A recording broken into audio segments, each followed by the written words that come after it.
It has been a long offseason, but Clemson basketball has finally returned as they tip off tonight right here in Littlejohn Coliseum against Virginia Tech. Now, the end of last season was kind of a disappointment when Clemson lost to Wichita State in the second round of the NIT, and with 4 out of 5 starters gone, all eyes are going to be on Amir Sims to not only lead this team, but bring the energy that they are going to need this season. Head coach Brad Brownell even admitted yesterday that during the exhibition against Anderson University, his freshmen did not look like they were ready to play college basketball, so all pressure is on Sims to lead them this year. Not so long ago, former Clemson standout Adam Humphries was playing on these very fields. Now he's back for the 3rd year at his own camp to mentor to the young kids of Spartanburg.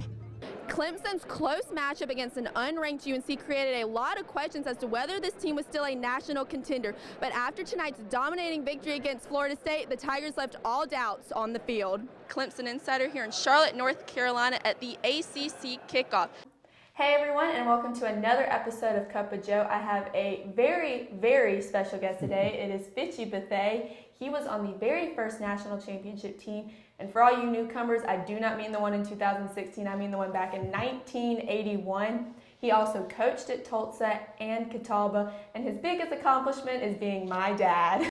Panthers tight end Greg Olsen spent his summer coaching his son's Little League baseball team, and on the opening night of training camp right here at Gibbs Stadium, he brought his Little Leaguers to meet his teammates. Today we had a couple of the kids came out, and for a change they got to judge me and yell at me instead of the other way around all summer. So they had fun, run around, get autographs. It's fun for them. The Little Leaguers and their siblings were fortunate enough to meet big-name players such as Cam Newton and Christian McCaffrey, with Christian even admitting he is a huge supporter of the young athletes. I FaceTime Greg after every game, just so you know.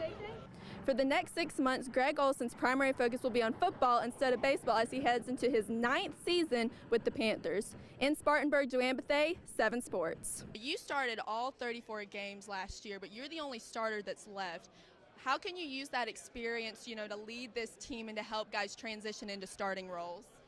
Going off of spooky things that Clemson's offense can do, I think my spooky prediction for this Saturday is that Travis Etienne is going to get a career high for rushing yards. He did it at the very beginning of the season with 205, and this offense is just clicking literally on all cylinders right now. I know that Dabo and company are saying, there's still a lot to improve on, but after seeing how they performed against Boston College, I can only imagine what they can do against Wofford this Saturday. So that's my spooky prediction, is that Etienne is going to get a career high this Saturday.